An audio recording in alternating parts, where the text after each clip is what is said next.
Well, it's good to get back into game week mode. We're excited about going up to Oregon to play Oregon State. They're a pretty good football team. I would say a little bit better than North Carolina. They're big and strong. They've got 8 senior starters and 3 junior starters on defense, so they're very experienced on defense and play extremely well. Don't make mistakes, play extremely well. Quarterback is, in my opinion, an NFL caliber guy. Might go in the high rounds of the NFL draft this year. He's got good receivers and good running backs, and the tight ends are monsters, and the offensive line is big and strong. So what else do you need to know? What are you going up there?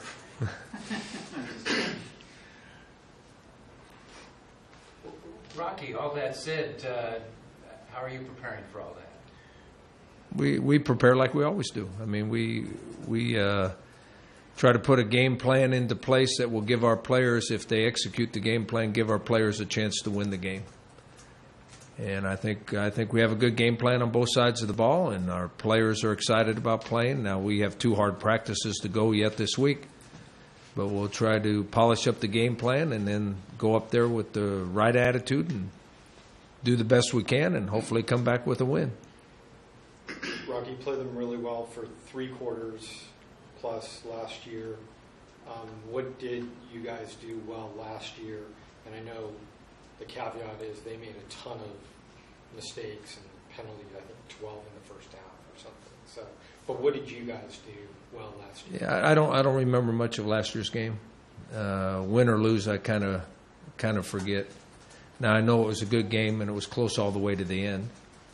I remember that. I thought both teams were highly competitive. I thought both teams played well on both sides of the ball. They made a few more plays than we did, and they ended up winning the game.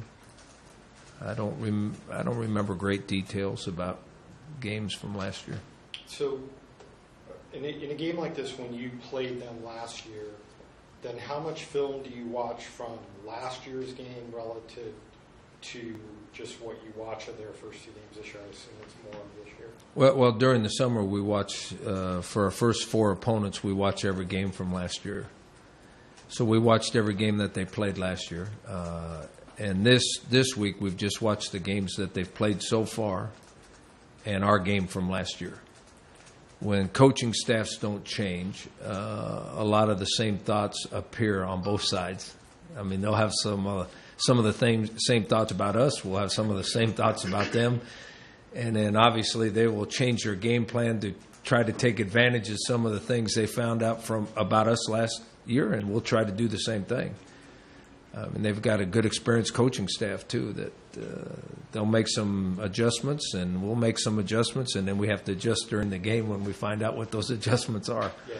Do you think that their running game statistically seems better? You guys only allowed 10 yards to them last time. They threw a ton.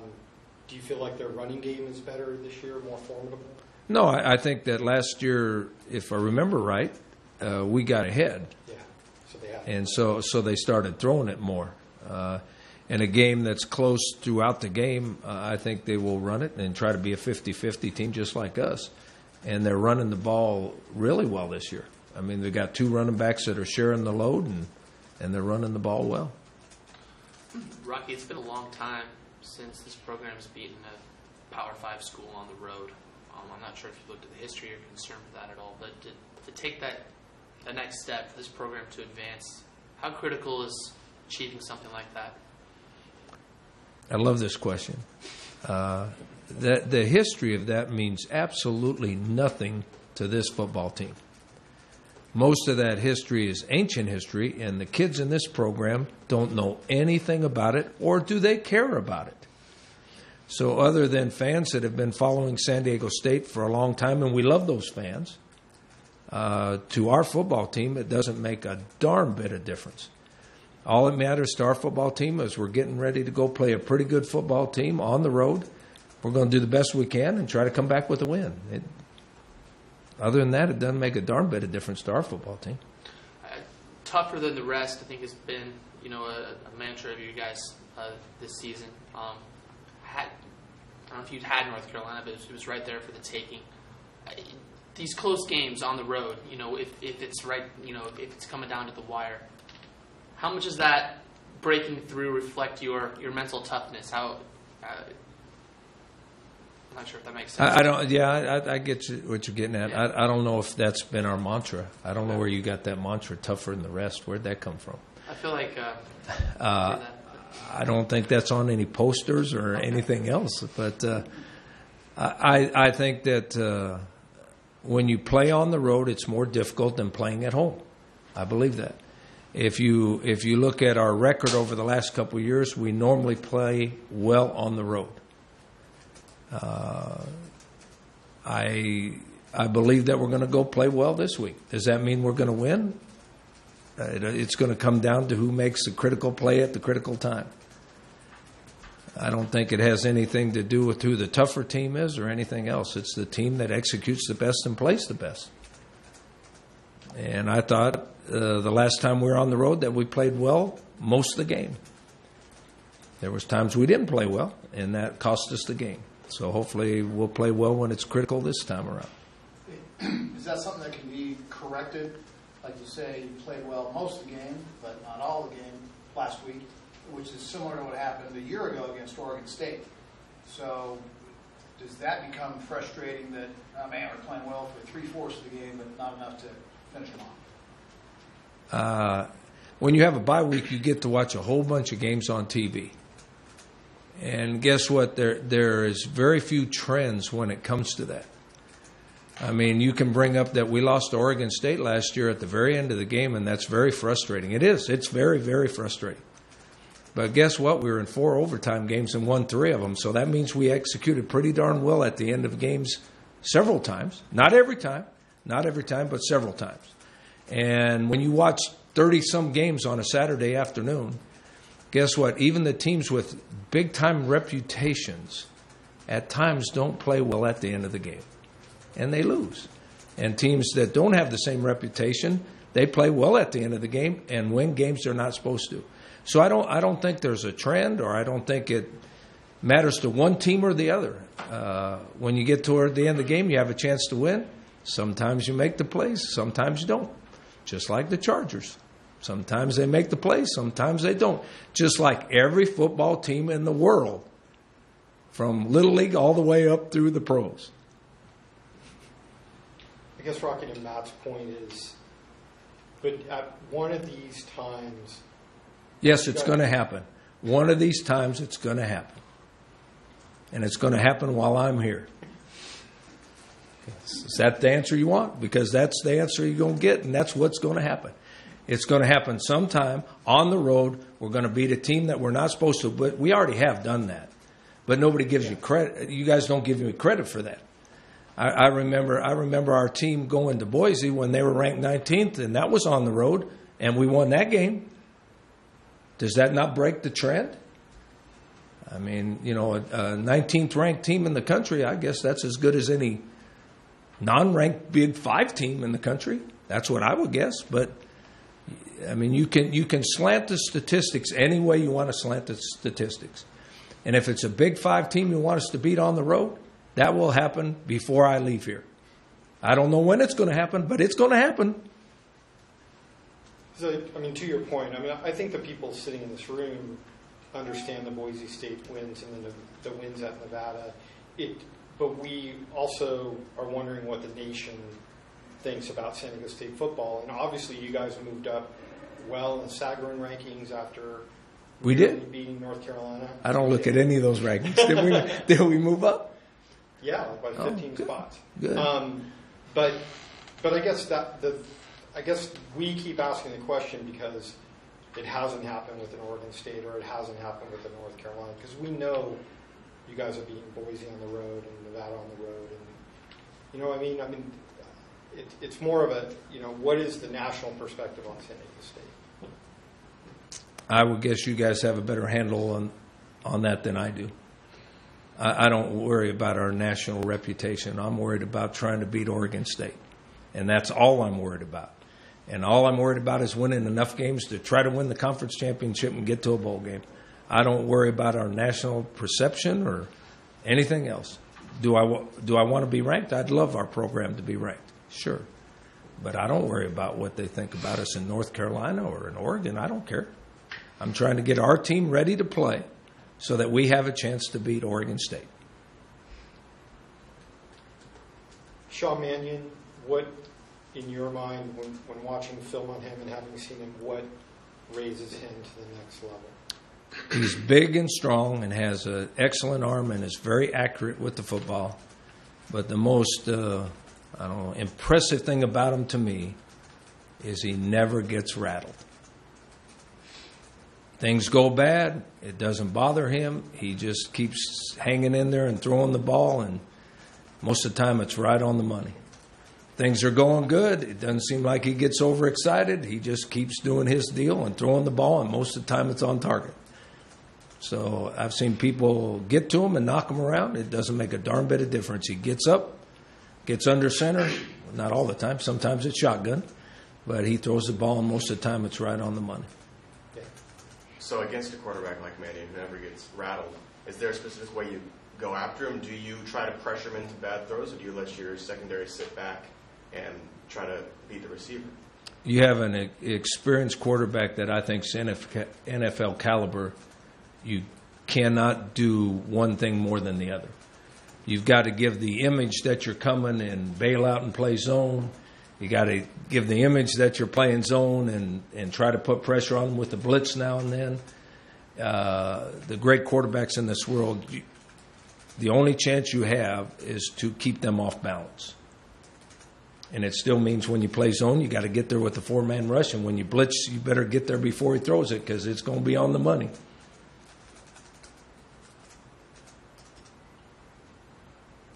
How did you guys bounce back mentally from after the North Carolina game, after a couple of days went by and you came back to your team and started practicing again? How do you feel they responded? I think they're fine. I think the bye week gave them a couple extra days to, feel bad about it. If we'd had a game this week, they'd have felt bad about it for about 2 hours till we went to practice on Sunday. Football teams that have a chance to win the next game never worry about the last game. They never worry about a loss or a win. I mean, if we'd have won that game, I would expect them, if we played the next week, to bounce back in a day and a half. Now, since we had a bye week, they could feel bad about themselves for a couple, 3 days, But now we're into game week mode. Do you feel like the bye helped you any way health-wise? Do you feel like you had any guys? I don't think it helped us health-wise, but I really believe this, and people disagree with this, and I'll say that because they disagree with everything a coach does. There's some groups that always disagree. But I really believe that when you take a long trip, east or west, in our league we go to Hawaii all the time. I don't think it's the game that you go to play is any problem whatsoever. Going back to play North Carolina, that's no problem whatsoever. Going to Hawaii and playing because of the time change, that's no problem whatsoever. What's the problem is the next game, because it throws your whole schedule off on practice and eating and resting, and it throws the whole schedule off. So I always think the game after those is very, very dangerous, that you might play really poorly. Well, the bye week came after one of those trips, so we don't have any reason to play poorly, other than maybe Oregon State's so good that we don't compare it. Now, I don't believe that. You've moved Sam Meredith up. What's the thought about that? Dontrell has a bad wrist, and we're trying to eliminate the number of his reps, and we're going to use him at all three spots to rest both ends and the nose tackle. Use which one? Dontrell. Okay. Yeah. So we're trying to get the most out of him without his wrist bothering him. And that was he hurt that in the North Carolina. He hurt that in training camp. He hurt it last year and had one of them operated on, and that one's bothering him now. The other one's bothering him too. So he's playing with two bad wrists.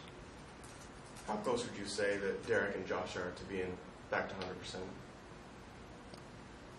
100%? Fairly close. I think they're pretty close to being 100%, but I don't think they will get there because they're playing a lot now. They're good enough to play. They're healthy enough to play. And my experience is whenever you have any kind of injury, as long as you're playing, it does not get well until about 3 or 4 weeks after the season's over. And once you start into the season, players that play, they're never 100%. Even the ones that don't come up on the injury list, they're not 100% until the season's over.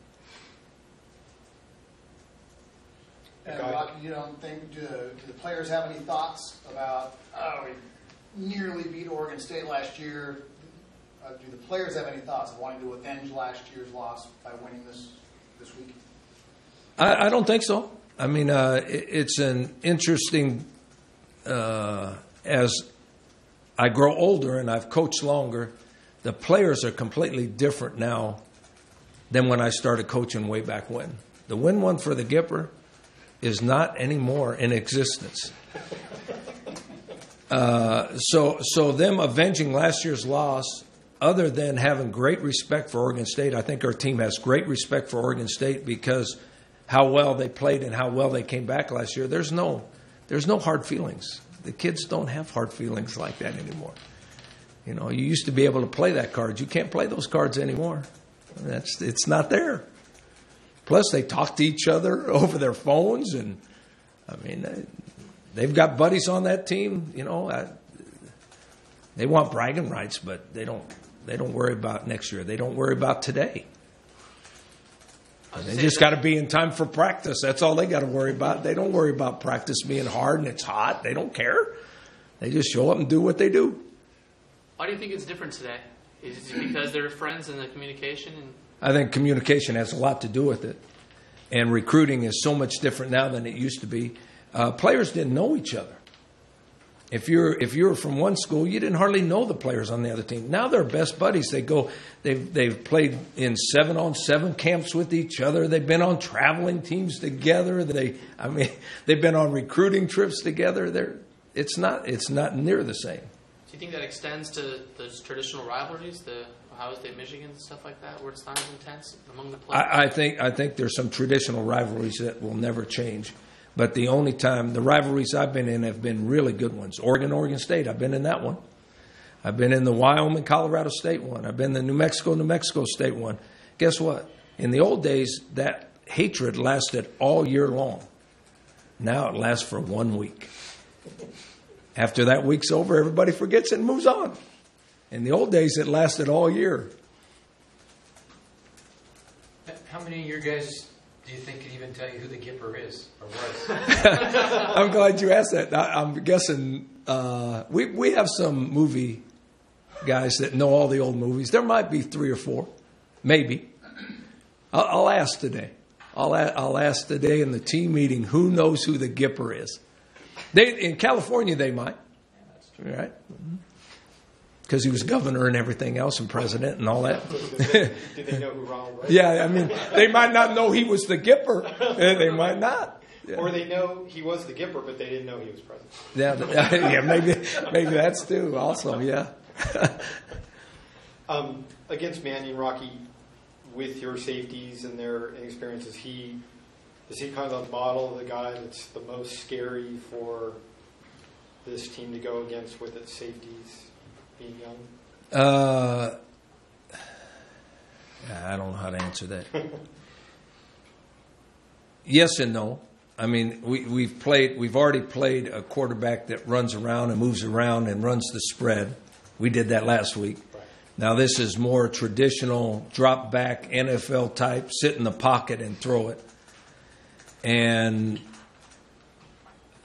both of them with young safeties are scary. But the best part about playing those two teams is they're both really good teams with different type quarterbacks that are good quarterbacks, but different types that it will prepare us for league play. And our number one goal in this program is to win the league championship. So I think even though they're both really good teams and it's very difficult to beat them, I think it's the best thing that could happen to us in the preseason. Do you think that do you have to alter less in the scout team for this game because of your fall camp as more of a drop back? Well, now here's a real positive. With a transfer quarterback that has been here, He ran the spread at Oregon.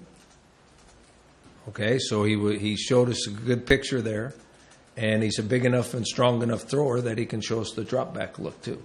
So it helps to have that kind of quarterback as the scout team quarterback.